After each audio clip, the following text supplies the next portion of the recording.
Sebagai perkenalan pertama dari cerita ini, kita perlihatkan seorang pemuda bernama Nur sedang menjalankan sebuah misi petualang peringkat rendah. Pemuda itu sangat bersemangat membantu masyarakat di kota, mulai dari mengeruk lumpur selokan, dan memikul beban sebut saja semen beberapa karung sekaligus dan dari hasil kerja kerasnya, Nur mendapatkan upah dari masyarakat dan mandor bangunan. Namun seketika telinganya mendengar suara orang meminta tolong dari balik gunung. Kemudian Nur bergegas untuk melihat ke dalam gua yang berada di atas bukit di bawah gunung. Namun betapa kagetnya Nur, ada seekor sapi sedang mengamuk dan seorang gadis yang diikat. Dan sapi itu berniat untuk membantai para prajurit pengawal dan seorang gadis. Dari sinilah cerita dimulai. Kita dibawa kembali ke 15 tahun silam di Kerajaan Kleis, daerah Barat Laut. Kita diperlihatkan sebuah pemandangan kampung halaman nan asri. Ingat zaman dulu guys, waktu kecil, di pekarangan rumah banyak hewan unggas, dan rumah sederhana di dalamnya terdapat seorang anak kecil dan seorang perempuan parubaya yang sedang sakit. Seorang anak itu menghampiri perempuan tersebut dan memberikan sebuah obat yang telah dia buat sebelumnya. Ya, anak kecil itu bernama Nur kecil, seorang anak ceria yang sangat menyayangi ibunya.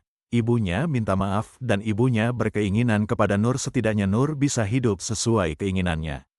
Dan tak lama kemudian ibunya pergi meninggalkannya sendirian, sedangkan ayah sudah lama meninggal, kini dia hidup sendirian. Setelah Nur memakamkan ibunya, dia memulai kehidupan baru dan bertekad untuk hidup sesuai keinginannya. Nur mengurus ternakel sepeninggalan ayah dan ibunya dan mulai membereskan rumah serta perabotannya yang sudah lama ia tak bersihkan. Tak lama kemudian Nur menemukan sebuah buku peninggalan ayahnya dahulu. Kemudian Nur teringat dengan ayahnya. Saat itu ayah selalu menceritakan sebuah cerita seorang petualang yang mengalahkan seekor naga bersama-sama dengan teman setimnya. Tak peduli di masa depan ada cobaan seperti apapun, dia akan bertahan demi teman dan yang lemah. Dia akan terus berjuang dan memberantas kejahatan di dunia.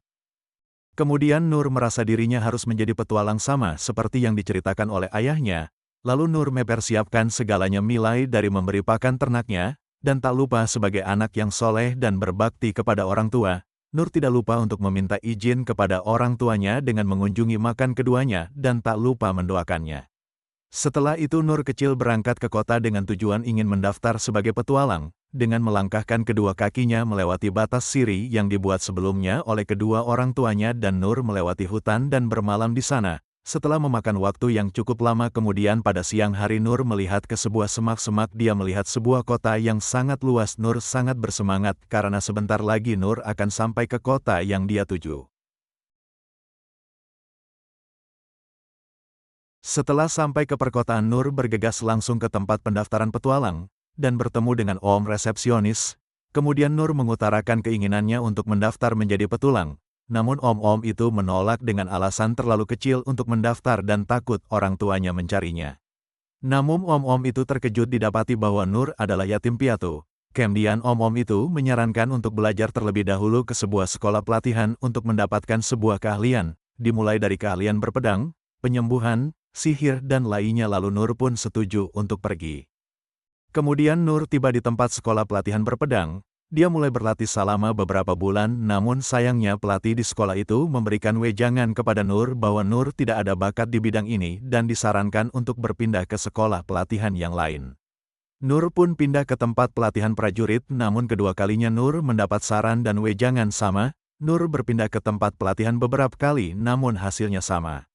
Nur pun pulang ke kampung halamannya dengan perasaan kecewa dan sedih tidak bisa mendaftar menjadi petualang yang diinginkannya. Setelah sampai di kampung halamannya tidak lupa dia menemui orang tuanya dan menceritakan kekecewaannya karena tidak bisa mendaftar menjadi petualang, namun sebagai gantinya berlatih sendirian dengan berbekal pelajaran dari berbagai sekolah pelatihan sebelumnya. Nur berlatih tangkis setiap siang dan malam dan tidak terasa 1 tahun. 3 tahun, 10 tahun pun berlalu, Nur tumbuh menjadi pemuda yang gagah, akan tetapi kemampuan Nur masih merasa belum ada perkembangan.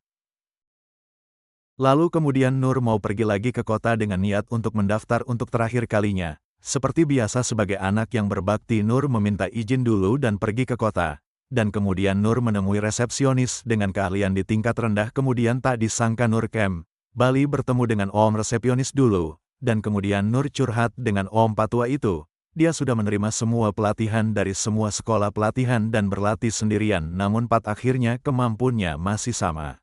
Namun Patua N memberi tahu bahwa petualang ada beberapa tingkatan dan Nur disarankan untuk masuk ke dalam tingkatan terendah yaitu peringkat F, dengan syarat Nur tidak menerima misi pembasmian atau misi pengumpulan di luar kota.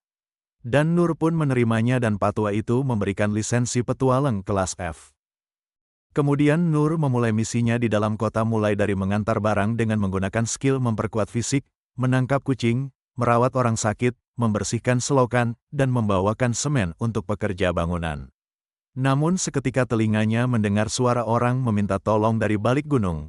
Kemudian Nur bergegas untuk melihat ke dalam gua yang berada di atas bukit di bawah gunung, namun betapa kagetnya Nur, ada seekor sapi sedang mengamuk dan seorang gadis yang diikat, dan sapi itu berniat untuk membantaui para pengawal dan seorang gadis.